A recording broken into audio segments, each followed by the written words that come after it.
Episodio 160. Ya hicimos 10. Con la señora Basha Changuerra. Démosle la bienvenida a la diversidad. Escuchemos las voces de los afrolatinos por el mundo y soltemos esas conductas nocivas que nos limitan como sociedad. Soy Gisette Rosas y esto es Negra como yo, el podcast.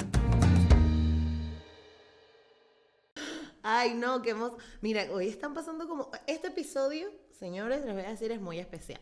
Muy especial, ¿por qué? Porque hace 5 temporadas que yo trabajaba con un equipo y ese equipo tuvo que cambiar porque crecimos, porque el podcast evolucionó, porque hemos estado mejorando, pero justamente nos pusimos cuando nos conocimos, ¿te acuerdas? Que dijimos como que vamos a hacer primero 10 episodios, a ver cómo nos va y tal. Y yo les voy a decir ahora mismo, Irvin Asami, que ha sido un placer trabajar con ustedes estos 10 episodios porque ha sido como un encuentro creativo muy bonito. Entre creativos siempre hay como mucho drama, mucha competencia, sobre todo entre venezolanos también. Pero al final creo que lo que nos conecta a los tres, incluso con Carmen también, es que queremos trabajar y que queremos que este podcast salga lo mejor posible y tal. Entonces, de entre todas esas informaciones, que ahora tenemos equipo nuevo, que ahora estamos en un set y hemos crecido un montón, es que también somos parte de Sonoro. Y Sonoro, por si no lo saben, es una de las productoras de podcast más grandes de Latinoamérica y Estados Unidos haciendo contenido latino. Así que para mí es como, mira, se me paran los pelos tener que decirlo como abiertamente porque... Sabes que no sé si pasa, pero cuando no estás como en temas de negocio o trabajando, tú estás trabajando, hasta que por fin puedes anunciar y ahí es como que te cae la ficha. Y fue muy impresionante porque justo cuando me reuní con el equipo de Sonoro, ellos me decían como que, pero tú hiciste todo esto, ¿cuánto tiempo? Y yo que bueno, tengo 4 años trabajando en el podcast, sola, ¿sabes? Como con todas las dificultades que implica, además hablar de racismo y de todo esto. Entonces, gracias Sammy Irving también por acompañarme hasta aquí. Ahora comienza una nueva fase, van a empezar, que voy a empezar a nombrar a Sonoro a partir de todos los episodios, que tenemos colaboradores nuevos, que probablemente entre publicidad, esperemos. Y bueno, nada, que saben que en este canal se pueden suscribir, seguir, darle like, follow. En Apple Podcast recuerden que también tienen que ponerme las 5 estrellitas, en Spotify también para que esto crezca, porque estamos renovados. ¿Ok? Así que nada, gracias. Ahora sí vamos a hablar con mi invitada, perdona de todo este intro súper largo, pero yo estoy muy honrada y muy emocionada de por fin tener a Basha Changuerra. Bienvenida, Basha. Muchas gracias, es un honor también y digo que la emoción es recíproca. Ay. También estoy muy emocionada de estar por fin. Por fin. Aquí. Sí, porque además ha sido como que... Yo les conté que esta temporada estoy haciendo entrevistas presenciales con las personas que para mí como representan y tienen como mucho valor en la comunidad afroespañola, ¿no? Pero tu caso, Vaya, es como súper especial porque además yo te iba a entrevistar antes y terminé entrevistando a Vicky, ¿no? Por Afrofencop hace un montón de episodios atrás, pero claro, tú estabas muy ocupada, agenda, no sé qué. Pero bueno... Las cosas pasan como tienen que pasar y me encanta. Y me gustaría comenzar contigo, que nos cuentes o nos dibujes un poquito cómo es tu infancia, de dónde saliste tú, quién es Basha. Wow, así sencillito. Así ¿sabes? sencillito para empezar. Bueno, yo siempre digo que mi infancia fue una infancia muy privilegiada por el contexto en el que me muevo ahora y también mi infancia tiene mucho que ver con por qué ahora hago lo que hago, ¿no? Y desde dónde lo hago. Porque yo me crié en el activismo negro, ¿no? Porque mis padres ya formaban parte de esa lucha por los derechos de la comunidad, desde el activismo cultural, ¿no? Desde las asociaciones culturales, ya aquí desde los 70, 80, etcétera, ¿no? O sea, mis padres, mi familia es originaria de Guinea Ecuatorial, ex colonia española, por lo tanto... Pues mi padre llegó aquí pues muy pequeñito, ¿no? Luego volvió a Guinea, luego volvió aquí a trabajar. Pero a lo que me vengo a referir es que ese es el ambiente en el que yo he crecido, ¿no? Entonces, para mí, el trabajar por y para la comunidad es algo como el arroz con tomate, ¿no? O sea, es algo como muy diario, muy cotidiano y muy fundamental en lo que es mi persona. Okay. Entonces, eso tiene cosas buenas y cosas malas, ¿no? En el sentido de que para mí la comunidad siempre va antes, y eso a nivel de autocuidados es complicado de gestionar, ¿no? Porque hay un momento en el que el yo también en algún momento lo tienes que cuidar, porque para mí el yo siempre es nosotros, ¿no? Entonces, a tope. Entonces, claro, compaginar esas dos cosas o buscar el equilibrio entre estas dos dimensiones de la existencia, ¿no? Cuando nosotros hablamos de identidades comunitarias, ¿no? Etcétera, pues eso es algo como que en mi persona es muy fuerte, y a veces tengo que tomar conciencia para decir, bueno, no, tú también tienes derecho a existir, heavy, porque no solamente es todo para la comunidad, ¿sabes? Claro. Entonces, básicamente mi infancia ha sido así, ha sido entre asociaciones culturales, la asociación Rivapoa, la asociación Iguay Soy Pola. Mi padre era el presidente de Rivapoa, pero luego, claro, o sea, los amigos de mi padre, su pandillita, por así decirlo, pues eran el tío Edmundo Sepa, la tía Remey Sipi, o sea, esto ¿nombres? Yo, claro. De la... Okay. Wow. Entonces, esa es la gente que me ha criado. Wow. Entonces, bueno, pues ahí estamos, como también honrando esa herencia, que no es un moco de pavo, digamos, ¿no? No es una presión ligera. Porque también hay unas, quieras o no, unas expectativas implícitas. Ya, tía, es que eso es muy fuerte, porque claro, o sea, no es lo mismo que tú te encuentres con el activismo desde algo que ponte universitario, ¿no? Que es como el journey de muchos activistas, que es en la universidad donde empiezas a tener otras conversaciones. No, es que en tu caso es que tú bebiste de la fuente del activismo. Totalmente. Y entonces es como que también está el tema de, o sea, cuando chiquita te cuestionabas si lo querías hacer o no, ¿lo viviste ese proceso? No tanto, porque es verdad que nuestros padres nos inculcaron de alguna manera o generaron esos espacios para proteger y salvaguardar nuestra herencia cultural y transmitírnosla. Ese era su objetivo.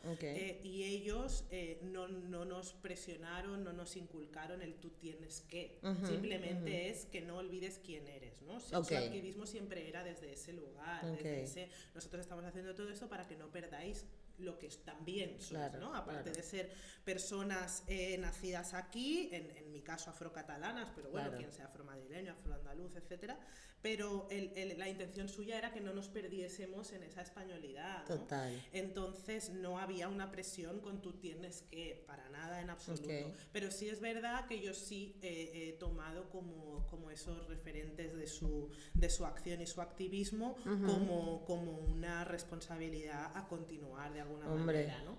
Entonces honrar su legado es algo que me autopresiona, podríamos decir, ¿no? Pero es una responsabilidad que yo he decidido asumir, y no porque ellos en ningún momento nos hayan presionado para eso, ¿no? Pero también es verdad que es muy de agradecer que ahora pues las tías, los padres, los tíos y tal te digan, jolín, qué orgulloso estoy, ¿no? O qué orgullosa estoy de que hayáis salido así, porque no es solamente mi caso, no sé, también es el caso de Tenzul Zamora, también es el caso de Silvia Albert, también es el caso de todas las que generacionalmente nos criamos en ese ambiente, ¿no? Y que hemos recogido esta porque herencia. Tú vienes dando palos desde hace tiempo, pero ¿qué significa? O sea, ¿cómo? Porque piensa que mi contexto justamente es venezolano, ¿no? Y Venezuela tiene una historia política bien tricky, ¿no? Y bien complicada, sobre todo cuando no entiendes el contexto de por qué, por ejemplo, la izquierda venezolana hablaba de unos temas, pero entonces luego lo veías y no se cumplían en tal. Pero siempre hay esta relación con el activismo desde un lugar de hay que tirar piedras, hay que quemar los lugares, hay que protestar, y entonces... Pero yo siento que esa, por ejemplo, era nuestra historia, la historia de los venezolanos es más mucho de... Estás viendo algo en la televisión o una ley que viene y sales a la calle. Pero es que yo siento que el activismo en España es de cambiar las estructuras. O sea, es un tema de hablar en parlamentos, de utilizar las leyes como están aquí para beneficiar, obviamente, tomar en cuenta los vacíos legales que hay en donde no se ha tomado en cuenta la comunidad afro, etcétera, y como que reconstruir a partir de ahí. Yo siento que ustedes como Silvia, tú, como que tienen todo este tema de el reivindicamiento a nivel cultural, a nivel educacional, o sea, están abarcando como todo. En mi caso eso, mi perspectiva de Venezuela era, tú veías a la gente marchando con el cartel y para su casa, ¿no? Claro. Pero ustedes tienen un montón de trabajo fuera de lo que es una mani, ¿no? Donde se ve el activismo. Porque también yo creo que, y la lectura que yo hago, es que el activismo afro y negro en el Estado español tiene mucho que ver con la propia identidad. Claro. ¿no? Con las crisis identitarias que tiene la identidad afrodiaspórica, sí. ¿no? En general, y la afrodescendiente en particular. Ese hecho de saber que nosotras como personas afronacidas aquí, en mayor parte, pero no todas, pero por ponerte un símil, como personas afronacidas aquí, nosotras no tenemos un bagaje migratorio propio, sino que el bagaje migratorio es el de nuestras familias, ¿no? Claro. Entonces, nuestra generación anterior tiene esa referencia en sus países de origen. Yo sé que mi padre es del pueblo tal de Guinea Ecuatorial, en África Central, etcétera. Pero ese es mi padre. ¿Quién soy yo? Ajá. ¿Sabes? Sí. Entonces, ese quién soy yo, responder esa pregunta es un marrón. Es un marrón. Por eso nadie la quiere hacer. Horroroso en el Estado español para las personas afro, ¿no? Porque no eres ni de aquí, no eres ni de allí, eres un compendio de muchas cosas, ¿no? Y no eres solamente una cosa. Entonces, el reivindicarte desde esa multiplicidad de identidades y decir, no, yo no renuncio ni a mi identidad afro, ni a mi identidad catalana, ni a mi identidad de mi barrio, ni a mi identidad como mujer, ni a mi identidad como queer. No renuncio a nada porque yo soy todas esas cosas. Entonces, el reivindicar el negro, que en este caso es reivindicar el gris, ¿no? Ese que no todo es blanco ni negro, sino que hay un montón de matices en medio, yo creo que tiene muchísimo que ver con el lugar de activación del activismo negro y afro en el Estado español, ¿no? Por eso hay muchas chicas, y ahora me voy ya un poco barriendo hacia lo afrofeminista, ¿no? Hay muchas chicas que empezamos ese empoderamiento desde el activismo estético, desde mi pelo, mi corona, ¿no? Y a partir de ahí, a partir del individualismo, a partir de lo personal, ampliamos a lo comunitario. Que no es un paso automático, quiero decir, que también a nivel afrofeminista nos está costando mucho, ya no tanto, pero nos ha costado mucho articular al movimiento afrofeminista precisamente por pasar del yo al nosotras. Wow, ¿no? Total. Porque tú empiezas a empoderarte, empiezas a curar, a sanar tu identidad a través de lo estético, a través de tu pelo, dejas de estirarte, dejas de laciarte, ¿no? Bueno, ya sabemos todas cómo funciona este proceso, pero muchas veces cuando llegas vale, ya soy capaz de salir a la calle con mi pelo natural y quien no le guste que no mire y tengo esa fuerza política para desafiar lo que sea, etcétera, nos quedamos ahí. Sí. No pasamos vale, muy bien, ahora lo que hay que hacer es incidencia en las políticas de representación, incidencia en las políticas de los medios audiovisuales, incidencia en la raíz que hace que la siguiente generación siga necesitando ese proceso de mi pelo, mi corona y de empoderamiento a través de lo estético. Claro. Porque si nos siguen negando representativamente, vamos a seguir recibiendo ese mensaje de que tu pelo está mal. Exacto, de que no encajamos, de que necesitamos mutilarnos para poder encajar, necesitamos esa adecuación al estándar, ¿no? Y por lo tanto no estamos realmente transformando nada. Ya, entonces, esa radicalidad de la que hablabas antes, radicalidad entendida como el ir a la raíz y a la profundidad estructural de los problemas, yo creo que es así precisamente por el lugar de donde nace nuestra necesidad de articulación, que es desde la búsqueda de la identidad. Exacto. Porque muchos de nosotros, muchas de nosotras, desgraciadamente, no sabemos quiénes somos y durante muchísimo tiempo, infancia, adolescencia, etcétera, pasamos por un proceso aún más complicado que el de la propia adolescencia, de la búsqueda de quién es uno, ¿no? En sí, sumado a esta dificultad de la identidad étnico-racial, ¿no? Sí. No, es que es un trabajazo, y por eso es que a veces como que, bueno, no sé si te llegó a pasar, pero cuando tienes que hablar con otras mujeres negras, cuando tú ya tienes el sentido de que entiendes que es un sistema, que tal, que nos oprime, bla, bla, bla, toda esta conversación, Y claro, la otra persona es como que no lo entiende porque también tiene que hacer todo ese y uno ya hizo ese trabajo y es como, wow, y a mí particularmente como comunicadora me cuesta un montón porque además que tengo Mercurio en Acuario, o sea, es decir, yo hablo locura siempre y si tú me vas siguiendo, tú empiezas a decir, esto que está diciendo esta muchacha tiene sentido, pero viste que yo lanzo y yo te explico porque ya yo lo entendí así y yo no me voy a tomar el tiempo de explicártelo porque no me da la gana. Claro. Pero pasa que claro, son retos, ¿no? Constantes que tengo como a nivel de comunicación. Entonces, ¿cómo sucedió en las bases de tu generación? ¿Qué era lo que se hablaba? ¿Qué era lo que te hacía como calentarte y querer hablar con las demás? ¿O cómo conectabas? En nuestro caso, las que vivimos aquí en los 90, con los nazis por la calle... Ágata en Paz vino hace unas semanas y nos contó cosillas. Era muy a través de esto, ¿no? Sí. Entonces también había una cuestión de clase muy bestia, o sea, es decir, muchas de nosotras venimos de barrios y de barrios de la periferia, de ciudades de la periferia, ¿no? Con una diversidad étnica también importante, ¿no? A nivel de, no solamente de comunidades migrantes, sino de comunidades gitanas también, ¿no? Que también son las expulsadas propias, digamos, de este territorio. Entonces, esa construcción de nuestras propias relaciones ya hace que las conversaciones sean como en un sentido muy concreto, ¿no? Cuando tienes un enemigo común tan claro como son los neonazis, ¿no? Los cabezas rapadas, etcétera, todo esto, pues de alguna manera esa unidad es como más fácil porque está muy polarizada. Total, ¿no? claro. Lo cual no quiere decir que dentro de nuestras comunidades, etcétera, etcétera, no haya diferencia, o sea, diferentes problemas y conflictos y tal, ¿no? Pero ese nosotras, yo creo que ha tenido también mucho que ver a través de la música, algo que, por ejemplo, ahora pasa más con el arte, ¿no? Sí. En nuestra generación fue como más con la música. Entonces, aquí en Barcelona, que es el territorio que yo he habitado siempre, pues era el lugar donde nos encontrábamos, las salas de fiesta, las discotecas, el Jamboree, el Zoo Club, el Da Soul y todas las que salieron, ¿no? En su momento, incluso la Paloma hubo un tiempo que también estaba ahí haciendo cositas los martes.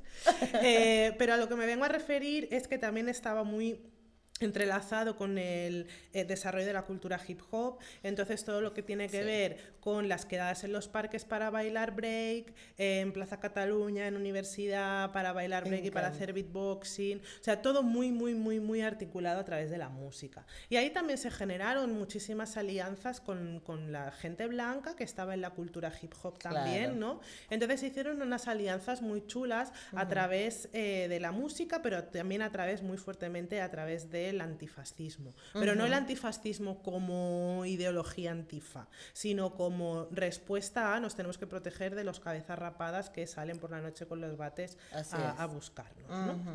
Desde una cosa muy práctica y muy material y muy del día a día, ¿no? La filosofía o la teoría antifascista, digamos, desde la academia o desde los libros, etcétera, sino desde la propia vivencia, ¿no? Entonces nos articulamos muy a través de ahí, a través de vivir conjuntamente en las calles, a través de vivir conjuntamente los espacios de ocio, a través de mucha piel, ¿no? Y de relacionarnos mucho, porque claro, en esa época pues las redes no eran ni de lejos lo que son ahora, y se vivía en otra dimensión. Claro, siendo como la gente de marketing llama urbano. Oh, Dios mío. Muy urbano. Urbano por no decir negro. Claro, ¿sabes? claro, les encanta decir todo es urbano y es como que bueno, eso es negro, pero bueno, no pasa nada. Luego nos encargamos de eso, vamos a resolver otras cosas. Ok, entonces, Vaya viene de la base, su hip hop, su cosa, el soul, el jamboree y tal, y en qué momento tú dices, ok, esto va a ser mi vida y mi carrera. Eso me vino después de la maternidad, es decir, sí que es verdad que yo siempre he estado implicada, podríamos decir, politizada, ¿no? En el sentido de que yo qué sé, pues me tiraba. Yo cuando era pequeña estaba en el consejo escolar como representante de los alumnos, que esa fue mi primera campaña electoral para presentarme como representante de los alumnos en el cole, ¿no? Que decir que a mí ya me iba el rollo. En el instituto tenía a mi profe de filosofía amargadísimo porque siempre le rebatía cosas y siempre decía, pero este punto tal, porque me gusta mucho debatir, ¿no? Pero a nivel de politización, digamos, desde orgánica, desde un partido, desde un, vale, bueno, pues vamos a entrar ya a militar, ¿no? Claro, y afiliarme. Hubo un momento que dijiste, bueno, esto es lo que va a ser. Bueno, vamos a apretar más. O sea, yo no dije esto es lo que va a ser, sino lo que dije es hay que dar un paso más porque esto no tira, esto no avanza. Y necesitamos ocupar estos espacios también, ¿no? Y entonces yo empecé a militar en la CUP propiamente, pero esto ya fue en el año 2018, fíjate si había pasado tiempo, ¿no? Yo no empecé a militar con cuota, digamos, hasta el año 2018. Era simpatizante, estuve en el 1 de octubre, la asamblea, todo. Yo soy independentista desde los 12 años, quiero decir que es una cosa que en unos espacios en los que yo siempre también me había movido con afinidad, etcétera, ¿no? A nivel de, yo qué sé, de ocio, pues también he participado en el CAU, que eso también era como muy importante, ¿no? A nivel de espacios de más reconocidos o más entendidos como de la izquierda indepe. Pero no decidí dar el paso como militante hasta que fui madre, ¿no? También después de tener a mis hijos vi que era importante que tomásemos las riendas de esto porque no podíamos seguir delegando la vulneración de derechos de nuestras comunidades a personas que no estaban atravesadas por esas realidades, ¿no? Claro. Eso yo lo vi muy claro. Es decir, la gente que está ahora mismo ocupando espacios políticos, está en partidos orgánicos o incluso en cargos electos, está siendo muy instrumentalizada por los partidos políticos y al final de alguna manera se está perdiendo la fuerza de nuestra voz en las instituciones. Claro, pero hay algo que me da mucha curiosidad en la medida que hablas, porque claro, siempre viste este statement súper de la gente que no entiende del racismo, ¿no? Pero el comentario siempre es de, bueno, pero ¿por qué no pueden ir? Es que esto me pasa a mí y yo voy y lo reviento todo, ¿no? Pero obviamente lo dicen desde una parte muy superficial sin entender que no solo es el hecho de ir con el bate a reventar el partido político o el gobierno, decirles, mira, queremos más derechos. O sea, ¿no? Hay un montón de estructuras que hay que hacer, ¿no? Pero ¿por qué o sea, si nos puede explicar por qué se ha tardado tanto como en organizarse la comunidad afroespañola específicamente? Porque bueno, es que yo siempre explico que existe una ingeniería fontanería, podríamos decir, pero no solamente en el Estado español, en general existen muchísimas trabas para que se articule el sujeto político negro autónomo. Ya, tía. Hay muchísimas trabas para eso. O sea, no es algo que cueste porque sí, cuesta porque hay mucha gente torpedeando ese proceso, ¿no? Exacto. Entonces es una lucha no solamente por ponernos de acuerdo, que ya es suficientemente difícil, ¿no? Sino una lucha una lucha contra las injerencias para impedir esos procesos constantemente. En el Estado español ha habido varias intentonas de hacer organizaciones, federaciones, entidades negras a nivel estatal. Y siempre han acabado saliendo mal o han acabado petando, ¿no?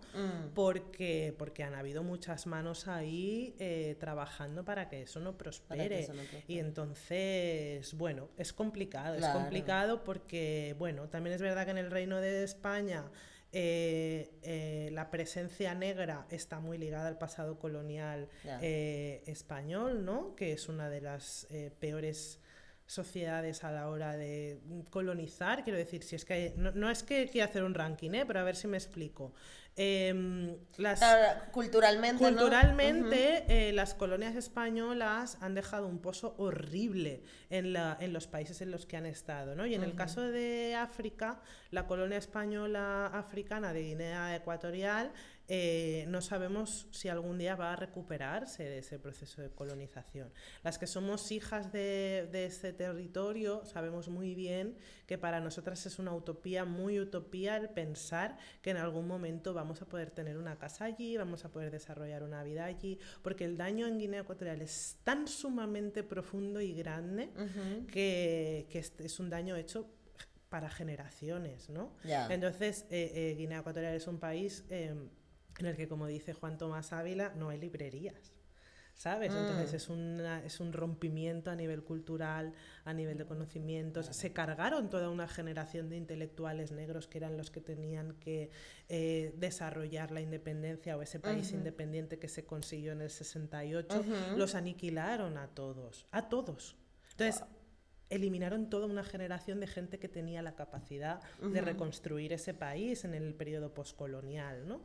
Entonces, sobrevivir a esto está siendo realmente complicado por la sociedad guineana y evidentemente por su diáspora también, claro. ¿No? Es que es muy complicado. Es muy complicado. Y esa lucha de poder y esas manifestaciones del colonialismo interiorizado que existen en nuestras comunidades también, en el caso del Reino de España es muy presente y es muy vívido, ¿no? Entonces, bueno, es realmente muy complicado porque están haciendo un trabajo en contra a conciencia para que esto no pase. Aparte de las dificultades naturales de un montón de gente teniendo que ponerse de acuerdo para cualquier cosa. Claro. Qué heavy. Obviamente que el tema del colonialismo es una demencia. Yo hace poco, porque bueno, entenderás que yo soy una mujer negra venezolana, ¿no? Que además mi cerebro, el 95% de mi cerebro están las canciones de Disney Channel, ¿no? Puestas y ya no me queda capacidad para más nada, ¿no? Pero tuve que redescubrir, o sea, tuve que entender, ¿no? De mi negritud a través de lo que me decían activistas afroestadounidenses. Luego entender qué fue lo que pasó en mi país y luego te das cuenta que es la misma historia a nivel mundial, pero que cada país tiene sus variaciones. Entonces, bueno, como soy latinoamericana, me toca saber de Nicaragua, Honduras, El Salvador, todo el Caribe. O sea, es un montón de información. Y también España. Entonces, claro, hace un poco estuve en una formación justamente de afrocolectivas y ellas hablaron de África, ¿no? Y específicamente de cosas que teníamos que saber del continente africano. Y fue como... ¡wow! O sea, es otra historia que hay que investigar porque además cada territorio tiene su particularidad y tal. Es como, ¡wow! Pero ¿tú crees que nos puedes explicar un poco cómo funciona la mente o qué significa el colonialismo o el pensamiento decolonial? Que es como algo que en Latinoamérica, por ejemplo, la gente hace que ¿cómo es posible si los españoles nos dieron el idioma? Estamos tan agradecidos. Ay, Dios mío. Así piensa la gente en Latinoamérica. Sí. Pero claro, es el mismo colonialismo que te hizo pensar así, ¿no? Entonces, si nos puedes explicar cómo con peras y manzanas tú, no yo, para que no digan que soy yo solamente. ¿Cómo funciona? Bueno, hay diferentes afectaciones, digamos, ¿no? De lo que es el colonialismo en muchísimos países africanos, que no en todos, ¿no? Pero sí que es verdad que en el caso... O sea, quiero hablar de ciertas cosas, ¿no? Por una parte, a nivel de género, ¿vale? Y diversidad sexo-género afectiva, vamos a decir, ¿no? Es una de las afectaciones principales, ¿no? Es decir, ahora mismo tenemos un fortalecimiento del pensamiento panafricanista, ¿vale? En África. Y hay muchísimas revoluciones que se están dando en esa clave, ¿no? Tenemos, por ejemplo, Senegal, que la gente se está levantando muchísimo contra Macky Sall, precisamente desde ese espíritu panafricanista. Tenemos Mali, tenemos Burkina, es decir, la gente está ya otra vez a tono, ¿no? Después de otra vez esa aniquilación de toda una generación de líderes africanos que durante la época postcolonial tenían la capacidad de desarrollar los proyectos de independencia desde una forma, digamos, digna y tal para sus pueblos, ¿no? Entonces, cuando se dieron esos procesos de independencia a través de esos insurgimientos, ¿no? Vamos a decirlo así, desde esa necesidad de liberación, pues hubo un retroceso, evidentemente orquestado por Europa, para pasar del colonialismo al neocolonialismo, ¿no? Entonces, ¿qué pasamos? Pasamos de la invasión física, económica, cultural y tal en los territorios africanos a el control de la moneda, de la industria, del extractivo, o sea, de los recursos, ¿no? De la extracción de recursos, etc. Entonces, sí, te damos libertad de vivir en tu tu territorio, de tu forma, etcétera, etcétera, pero nos llevamos los recursos, claro, ¿no? La educación sigue siendo en gran parte educación europea, y por lo tanto culturalmente tú vas a estar ahí sometido igual, claro. ¿no? Entonces quiero decir que es un daño como muchísimo más profundo o muchísimo más a largo plazo a la hora de recuperarse. Los impactos del colonialismo y del neocolonialismo en muchísimos países africanos son realmente devastadores. Yo antes he puesto el ejemplo de Guinea como porque evidentemente es mi país y es el que más conozco, ¿no? Pero se repite en muchos otros lugares. Los países que tienen francocefa, por ejemplo, lo tienen mucho peor que los que no lo tienen, ¿no?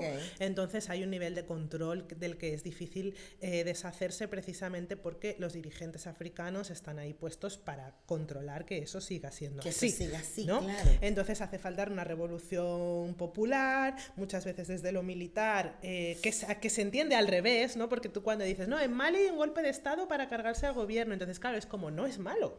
Al revés, exacto, ¿no? O sea, es un golpe de Estado que es bien porque está nacido o nace, digamos, de esa necesidad, de ese pueblo empoderado, claro, que dice basta.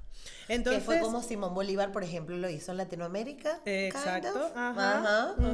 Entonces, salvando la distancia. Entonces la movida va un poco así, ¿no? Y el problema ahora mismo es sobre todo a nivel, pues esto, de economía, porque hay muchísimas empresas que extraen los recursos y tienen negocios con los recursos y el control de los territorios africanos, y deshacerse de eso es muchísimo más difícil que vete de aquí porque no queremos tus tiendas aquí, o no queremos tu cultura aquí, o no queremos tu tal aquí, sino que es como, ok, o sea, yo tengo este recurso natural, no tengo la infraestructura para explotar este recurso como para que me resulte rendible, sino que la estructura es tuya, los trabajadores son tuyos, el beneficio también te lo llevas tú, ¿no? Esto le dice, digamos, el país africano al europeo, por lo tanto, negarte la explotación de ese recurso tiene un impacto económico para el país, claro, muchísimo más grave o muchísimo más importante, ¿no? Ese impacto de lo que podía tener en la época colonial.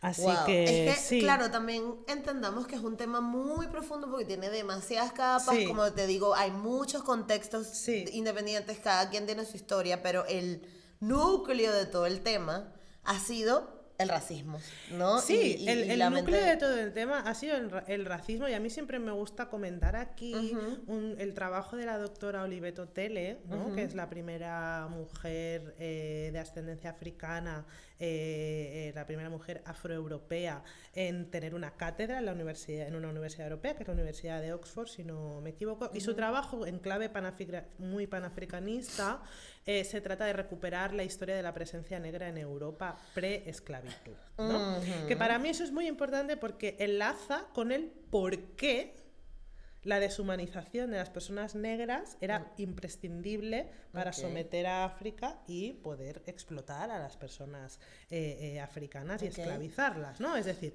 la percepción son personas que ostentan, que son reyes, reinas, claro. El dolor es porque íbamos desobrados. Yes, we are. Entonces, claro, era como, no, esto no puede pasar. Esto no puede pasar, aquí la gente ni se duchaba, ¿me entiendes? Claro. Entonces tú escuchas a la doctora Otele y esas descripciones y cómo desembarcaban aquí los reyes, las reinas con sus cortes, no sé qué, y con toda esa, bueno, a ver, porque los negros ostentosos somos desde hace milenios, claro, entonces tú imagínate, ¿no? Con esas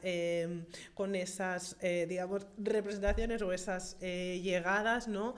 Los europeos dijeron, no, esto no va a pasar. Y entonces de repente las personas negras necesitaban ser subyugadas, ¿no? Para poder ser explotadas. Y ahí creo que su trabajo es muy importante. Entonces, ¿por qué digo esto? Porque muchas veces de alguna manera se nos dice que nuestra lucha es para reparar los procesos de esclavización, los procesos en los que nos han subyugado y tal. Y sí, pero no es para reparar esa violencia, es para recuperar nuestras genealogías, nuestras formas de vida antes de que fuesen aniquiladas, que es mucho más que el, oye, me la debes porque me violentaste. Es mucho más que eso. Restaurar la dignidad es muchísimo más difícil que, ok, te pago porque te hice un daño y Exacto. ya, ¿sabes? Que las una reparación, claro. pues sí, tú haces un museo de las personas esclavizadas y ya consideras que eso es reparación. No, perdona. Reparación es incluir en los currículum escolares la historia desde nuestra perspectiva también, porque nuestra historia no empieza en la esclavitud. Exacto. Entonces nuestra historia empieza muchísimo antes. Y recuperar la dignidad negra desde una perspectiva anticolonial implica poner el inicio en el lugar en el que nuestra dignidad no había sido mancillada. Me gusta. Y la supremacía blanca no va a aceptar eso jamás. No va a aceptar eso jamás. Y ahí está la dificultad, ¿no? Entonces, otra de las cosas que quería comentar antes sobre el tema del impacto colonial es sobre las identidades de género y las digamos, vidas sexógeno, afectivamente disidentes, ¿no? Cuando hablamos muchas veces, y siempre se coge el ejemplo de las personas muxe, ¿no? En México, cuando se hablaba de la diversidad de géneros, del no binarismo en género, etcétera, etcétera, pues hay que saber también que en el África precolonial muchísimas comunidades también tenían vidas así, es decir, el binarismo de género y las relaciones heterosexuales no eran la norma tampoco. Y eso es algo que también el colonialismo destruyó, ¿no? Hasta el punto de que ahora, así como en Latinoamérica, sí que hay una reivindicación de las expresiones de género y de las identidades de género múltiples y diversas, y no siempre desde el binarismo hombre-mujer, ni desde la heterosexualidad para nada, ni siquiera desde la monogamia en muchos casos, ¿no? En África eso todavía no está tan trabajado. Entonces, yo aquí siempre utilizo el trabajo de Oyeronke Oyerumi, ¿no? Porque ella, precisamente en su libro La invención de la mujer, habla muy claramente de la sociedad yoruba, habla muy claramente de cómo se construyó el concepto de mujer, ¿no? Porque las sociedades africanas precoloniales, ella habla de la yoruba, pero también es verdad que se puede extrapolar un poco, ¿no? Y podemos hacernos una idea de cómo era en otras comunidades, pero ella habla de que las comunidades africanas no se organizaban a través de los roles de género, ni siquiera del sexo, se organizaban a través de la edad, lo cual tiene muchísimo sentido, ¿no? Teniendo en cuenta nuestra herencia cultural. Entonces el estatus en la sociedad, etcétera, iba por muchísimos otros lados que no el si eras hombre o mujer, tenía muchísimo más que ver sobre tu edad, sobre, en el caso de las mujeres, si eras madre o no, porque ser madre en África es un estatus, ¿no? Muchas comunidades, la mía propiamente, somos matrilineales y por lo tanto la mujer tiene un estatus en la sociedad, la mujer madre tiene un estatus en la sociedad que no tiene cualquier otra persona, ¿no? Entonces, todas estas cuestiones hacen que hoy en día podamos escuchar discursos homófobos, discursos, digamos, muy heteros, ligados a la identidad africana de por sí, ¿no? Entonces, escuchamos cosas como que la familia negra tradicional o la familia africana tradicional y el rol del hombre y el rol de la mujer, y es como, eso es muy colonial. Deshazte de eso, ¿sabes? Deshazte de eso, estudia a las mujeres, porque principalmente son mujeres historiadoras que están trabajando esas genealogías, que están rebuscando en esas vamos a llamarlo archivos, pero sabemos que no son archivos, sabemos que son el que te has pateado no sé cuántos poblados para irte a hablar con las personas más antiguas y rebuscar en cuestiones, documentando, ¿no? En tradiciones orales, exacto, que no escritas, ¿no? Pero bueno, documentando, al fin y al cabo, lee a la gente que está trabajando en nuestra historia, ¿no? Que está rebuscando y haciendo arqueología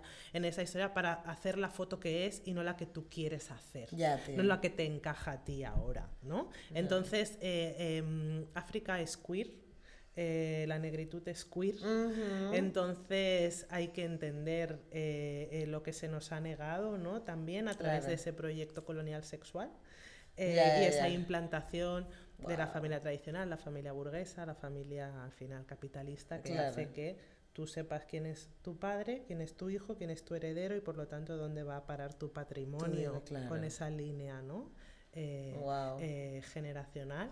Entonces es muy complicado, pero recuperar nuestras genealogías pasa por empezar por negar cualquier estructura occidental como válida de facto, válida de por sí, válida por defecto. Entonces, por defecto es niégalo, porque seguro que no es así. Exacto. Seguro que en nuestra casa no era así. Ya. Entonces, empecemos por esa suposición de la negación, ¿no? Claro. Y a partir de ahí informémonos mucho, porque hay mucha gente trabajando y que le cuesta mucho la divulgación de su trabajo por esa ingeniería de impedir que se articule un sujeto político negro autónomo, ¿no? La invisibilización de nuestras historias es uno de los factores más importantes, una de las herramientas más importantes que usan para negar ese conocimiento propio y esa sanación colectiva, y hay que empezar a rebuscar y a informarse desde ahí. Sí. Además que a mí, por ejemplo, todos estos talleres o cursos donde me toca hablar como de estos temas,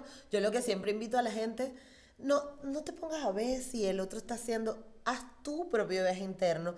Empieza analizando de dónde vino lo que tienes, y por ahí ya empiezas como con todo este viaje, porque al final empiezas como a investigar tanto, que esa misma curiosidad, a mí me parece impresionante, pero esa misma curiosidad en hablar de ti o de investigar de tu propia historia, te hace luego entender, claro, mejor cómo es el sistema, no más grande, a querer entender la geopolítica para después entenderte a ti, no tiene que ser al revés. Empieza entendiendo tu casa.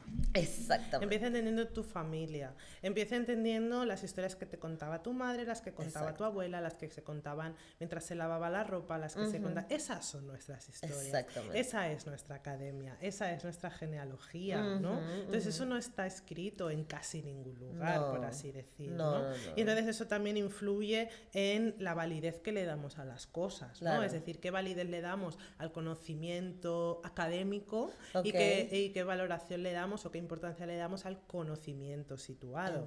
Esa contraposición entre los estudios académicos, tal, que básicamente es la manera en la que la blanquitud organiza el conocimiento y lo valida, ¿sí?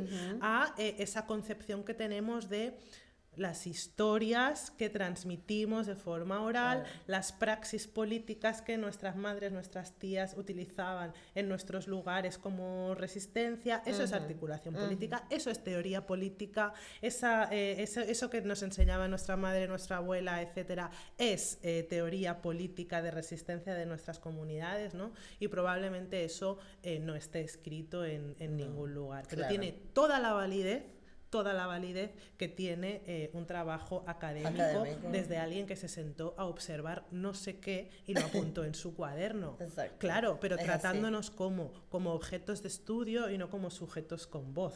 ¿Sabes? Alguien puede mirarte muchísimo rato y estudiarte y describirte y luego ponerlo en un papel, pero nunca jamás será tan potente, ni tan válido, ni tan profundo como lo que tú puedas escribir de tu propia experiencia y cómo has reaccionado a determinados contextos, etcétera, ¿no? Entonces estamos dando más validez a quien nos estudia que a nosotros mismos hablando. Entonces, esa es la primera reflexión. Me encanta. No, pero la primera. Tienes aquí, pam. No, pero me encanta porque igual, justamente como, viste, cuando se habla, por ejemplo, de la cultura, ¿no? De todos los géneros que son ya me iba a hacer así pensando que tenía las gafas. Todos los géneros, por ejemplo, siempre se habla, ¿no? Del rock, del jazz, del blues, ¿no? Que todos tienen origen afro, ¿no? Y siempre es como este tema de, no, bueno, es que los negros lo hacéis mejor. Es que claro, ese género se creó en nuestras bases, viene de nosotros, ¿no? Tú vas a poder analizar todos los elementos que tiene el blues, ¿no? Guitarra, voz, las letras son así asados, y eso es para replicarlo, pero no para vivirlo. Entonces, algo que a mí siempre como que me estimula mucho es saber que tenemos esa capacidad creativa por defecto que podemos... Sí, esto es el blues porque lo creamos de nosotros, pero también lo podemos transformar y hacer cualquier otra cosa porque lo estamos hablando nosotros, es nuestra voz, no viene de ahí, ¿no? Absolutamente. No es desde afuera, como tú dices, no, un sujeto que te está observando y está dibujando lo que cree. Y que normalmente las expresiones artísticas desde las negritudes siempre son políticas. Sí, quiero decir, siempre. No es bueno, voy a tocar 4 notas y no sé qué, ¿sabes? Exacto. Es decir, cuando nosotros decimos que el blues y el gospel, ¿no? En Por seguir con tu ejemplo, Sí. estaban contrapuestos porque una cosa era la música de la calle y otra cosa la de la iglesia, pero que las dos tienen esa raíz en la música que la gente cantaba desde los campos de trabajo, claro. ¿no? Y que todos esos códigos velados para que no se entendiese lo que estaban diciendo, que eran metáforas que solamente la gente que pertenecía a esas comunidades conocía. Es como, sí, tú puedes cantar una letra, pero nunca sabrás por qué ese eufemismo es así y no es de otra manera, porque eso nace de una experiencia concreta y situada del territorio en el que nació esa letra en concreto, ¿no? Entonces hay una experiencia que ha pasado por unos cuerpos, por unos cuerpos negros concretamente, no por cualquier cuerpo, ¿sabes? Entonces, entendiendo cómo nosotros hablamos, por irme a otro ámbito científico, por decir, ¿no? Nosotros siempre hablamos de esa... de ese soy porque somos, de ese somos porque fuisteis, de ese el tiempo negro no es lineal, de nuestras ancestras que se manifiestan a través de nosotras, siempre tenemos ese pasado muy presente en nosotras, etcétera, etcétera, y entonces hablamos de cosas como el trauma racial, ¿no? Y cómo pues todo ese sufrimiento generacional que ha sufrido nuestras comunidades se sigue expresando a día de hoy. Pero eso no ha sido válido hasta que han descubierto la epigenética. Ahora resulta que sí. Ahora resulta que sí hay algo en la genética que pasa de generación en generación. Pero tiene que ser la blanquitud quien le ponga nombre. Claro. ¿Qué onda? ¿Qué onda? No, nosotros llevamos muchísimo tiempo nombrando esa experiencia. Y no es una cuestión académica, sino es que es una cuestión vivencial. No es un conocimiento que tengamos, es un saber que tenemos. Lo sabemos, es así, porque lo vivimos. Como cuando tu mamá te se calla porque yo soy su mamá. Que bueno, está bien. Y claro, luego se puede desarrollar y se puede poner en un paper y se puede tal. Pero eso nace de una experiencia encarnada. Y hay cosas que no sabes explicar, pero que sabes que son así. Y ya llegará la palabra y la forma en la que lo puedas explicar, ya te llegará la comprensión para poderlo traducir. Pero ese saber que tu cuerpo reacciona, tu cuerpo sabe, eso no te lo quita nadie. Claro. ¿Sabes? Como el chiste este de Lamin, que yo sé, Lamin no ha venido a mi podcast y vamos a hacer un llamado. Pues me tiene embarcada. No, pero el chiste de Lamin es de que la mamá le dice, yo nunca me equivoco. ¿Tú viste la rutina de Lamin? Sí. Con Rubí, que dice, yo nunca me equivoco. Me encanta porque esa seguridad, esa convicción, claro, tal cual viene del que lo sé. Lo sé. Ay, gracias, porque me gusta, porque a veces uno después anda, porque claro, la sociedad blanca lo que te hace sentir como un loquito, como una loquita que está diciendo un montón de cosas que hay, por favor. Claro, porque yo no tengo el paper para decírtelo, porque uno han hecho el puto paper, pero deja que lo haga él. Y yo siempre digo, hay un negro está trabajando en esa vaina seguro. Y pronto saldrá. Y pronto saldrá. Porque además todos estamos en este medio y que bueno, ¿y cómo lo hago yo? ¿Cómo lo haces tú? ¿No? Pero... Absolutamente sí. Esa necesidad que tiene la blanquitud de entender algo para validarlo. Por favor. No queremos más esa vaina. No la queremos. No la necesitamos. La verdad es como, o sea, si no lo entiendes, el problema lo tienes tú. O sea, quiero decir, haz tu trabajo, haz tu investigación, pregúntame desde el respeto y quizá podamos tener esa conversación. Pero el hecho de que no lo entiendas no lo invalida. Exactamente. El hecho de que no alcance a tu comprensión, porque te faltan herramientas de comprensión en tu propio ser, digamos, la blanquitud tiene eso también, ¿no? Tiene unas dificultades de comprensión que tiene mucho que ver con la negación de la espiritualidad en las sociedades occidentales, de ese rompimiento en su momento a través de la persecución de las brujas, etcétera. Tiene muchísimo que ver con cómo a las personas blancas occidentales se las ha separado de la conexión con la espiritualidad y la tierra, ¿vale? Nosotros ese problema no lo tenemos, ¿vale? Entonces, bueno, pues tú haz tu sanación haz tu camino en eso, pero no utilices esa me sale en catalán, esa mancança, esa... Sí, mancança es como que quieres mancar a alguien, ¿no? Como inhabilitar. No, mancança es una falta que tú tienes, algo que te manca, algo que te falta, como ¿no? lack, o sea, tú tienes una falta de algo ahí, te falta una herramienta, ¿vale? Soluciona tu historia, ¿vale? Porque que a ti te falte una herramienta para poder comprender lo que yo estoy explicando no invalida lo que yo estoy diciendo. Exactamente, Entonces, no lo hagas pasar por inválido cuando lo que estás diciendo es que no tienes tú herramientas suficientes para comprender esta dimensión de la existencia. Claro. Eso es lo que le pasa a muchas personas blancas. Hay una dimensión de la existencia que no comprenden porque no tienen, ¿vale? Entonces es una dimensión en la que las negritudes habitamos habitualmente, ¿vale? Entonces, como decía Amanda Seales, es una especie de vibranium level. Absolutamente. Claro, es como un, mira, no sé, pero esto nos comprendemos en un lugar, ¿vale? En el que, mira, yo a lo mejor no te lo explico, pero yo qué sé, pues como cuando tú vas, yo qué sé, por el metro, ¿no? Y ves ahí un movimiento extraño de una persona blanca que se hace como así y se coge el tal, tú ya sabes lo que pasa y el negro que tienes delante también lo sabe, no hace falta que habléis. O sea, te miras, lo miras y entonces os comunicáis en ese vibranium level. Me encanta vibranium level. Claro, a mí también me encantó, ya me lo agencié. Claro.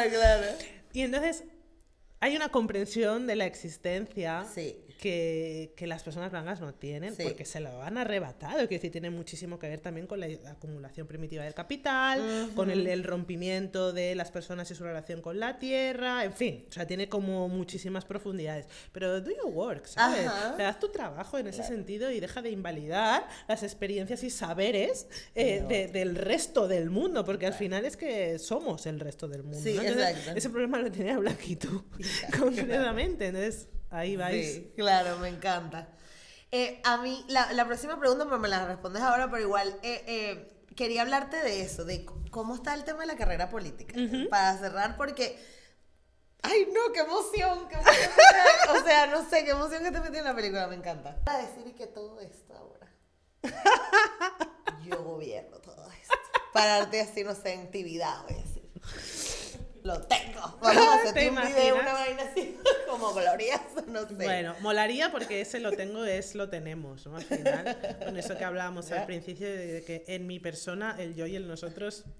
me cuesta. Claro, ya sé. Me cuesta como un poco, ¿no? Pero como si fuéramos, vamos todos. Claro, ahí está. O sea, si yo voy es que vamos todas. Exacto. Entonces, ¿cómo está la cosa? Dices? Ajá, exacto. Ahora quiero saber cómo llevas el tema de la carrera política, porque estamos además en unas fechas bien decisivas. Sí. Las elecciones son ahora en mayo, esto lo estamos grabando en abril, para quienes no sepan, pero ¿cómo te sientes? No sé, Yo la verdad es que me siento... hasta el momento muy satisfecha y ilusionada también por la parte que falta, ¿no? Digamos, falta como el sprint final, ¿no? Falta la campaña propiamente dicho, pero llevamos desde septiembre ya, que desde que anunciamos, digamos, la candidatura, digamos que públicamente pues ya soy eso, ¿no? La candidata de la CUP desde septiembre. Por una parte, es muy importante esta posición desde la que interpelar, ¿no? Porque mi trabajo siempre es como crudo sin cortar, ¿no? Entonces, ese crudo sin cortar está siendo entregado, digamos, desde hace meses y eso está generando unas reacciones, ¿no? Entonces, esas reacciones, lo que yo llamo mover el avispero, está poniendo de manifiesto las profundidades de esta sociedad. Claro, ¿no? Abriste las cloacas. Está saliendo ahí, pero está saliendo lo que hay.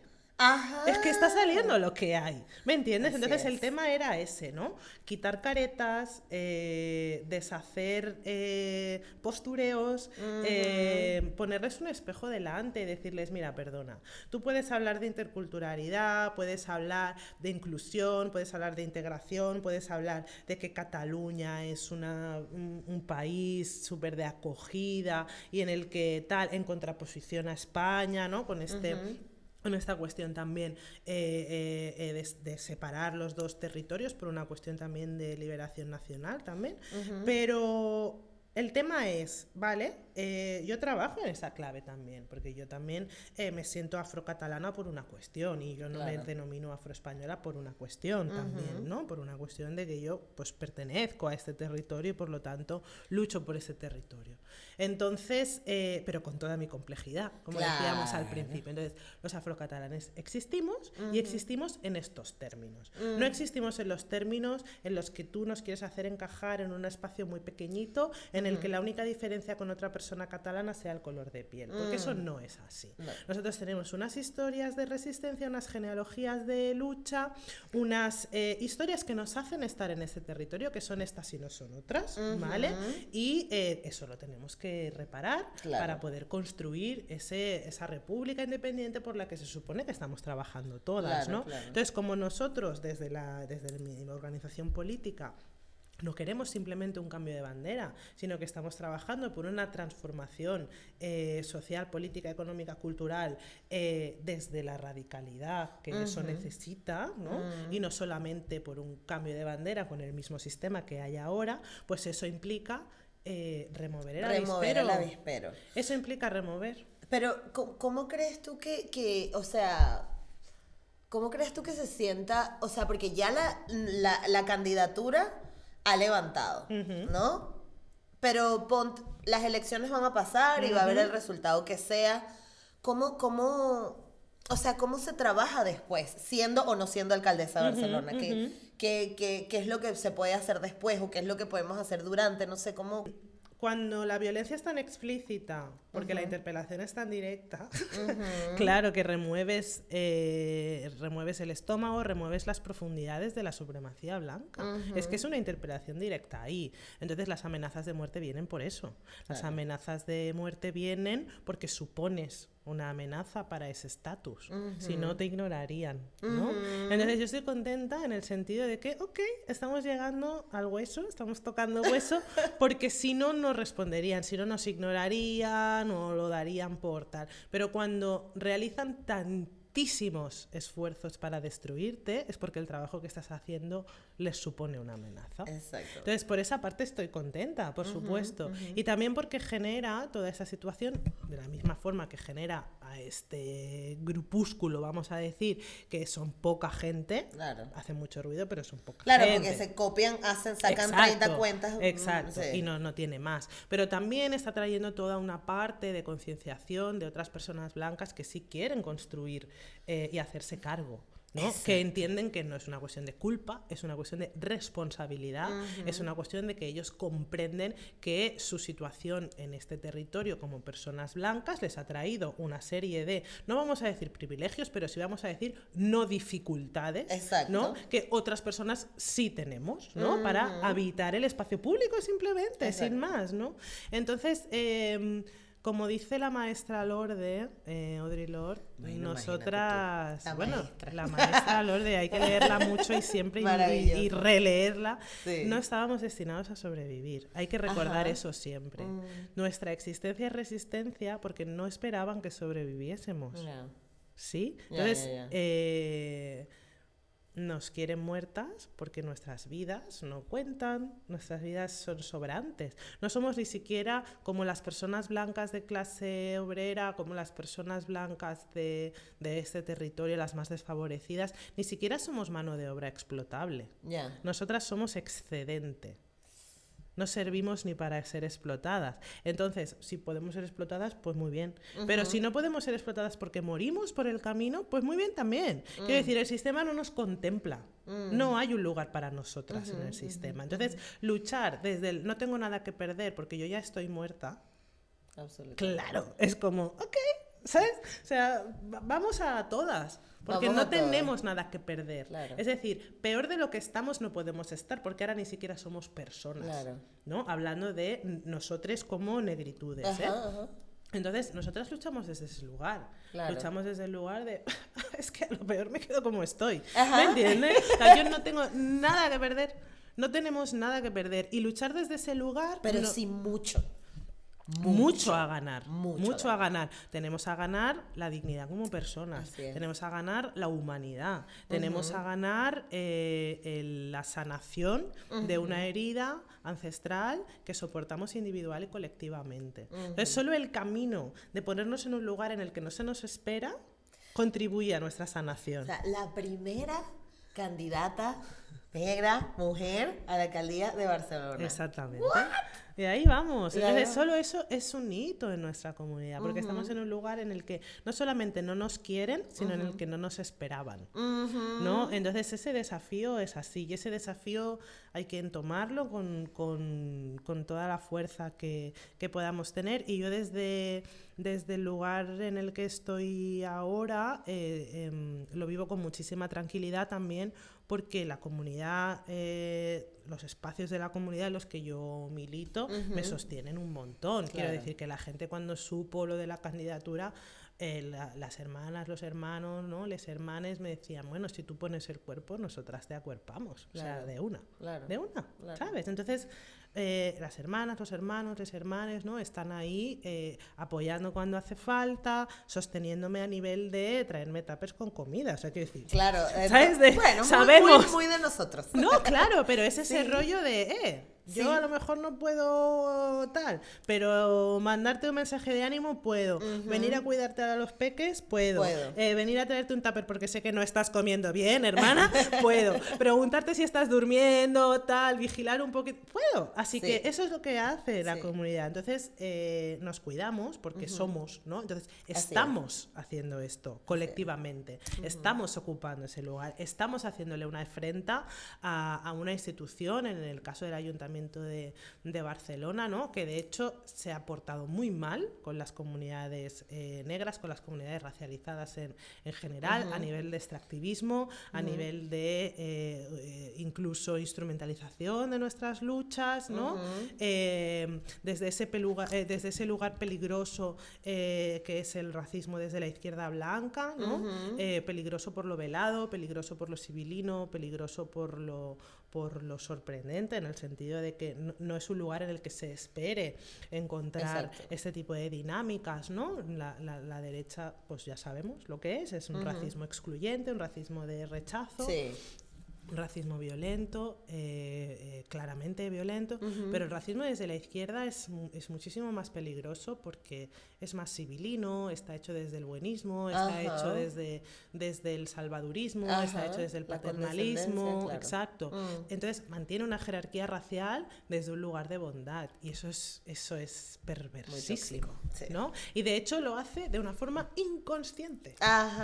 Que es lo peor. Ni siquiera las personas que ejercen ese tipo de dinámica son realmente conscientes de lo que están haciendo en realidad, ¿no? Con ese damos voz. Nosotros, ¿cómo voz? Damos voz. La gente tiene su voz, ¿sabes? Entonces, en todo caso, utiliza el espacio en el que estás para vehicular esas voces. Pero tú no le das voz a nadie, tú no ayudas a nadie, tú no acoges a nadie, ¿no? Entonces, cuando hablamos de que la solidaridad es nuestra mejor arma, ¿no? Que está muy bien, pero lo entendemos desde el concepto de yo ayudo y no yo te estoy ayudando en este momento porque mañana me puede tocar a mí, porque en otro lugar, desde otro lugar, tú me estás aportando lo que sea y es como una ayuda mutua, ¿no? Por eso me gusta muchísimo más el concepto de ayuda mutua que el de solidaridad, ¿no? Porque se ha pervertido como un poco esa solidaridad y solo activa en una dirección, ¿no? Entonces, ayuda mutua pues nos da otro lugar, digamos, de intercambio recíproco y de, bueno, pues nos ayudamos en y no inhabilitas a la otra persona, porque el tema con la solidaridad es que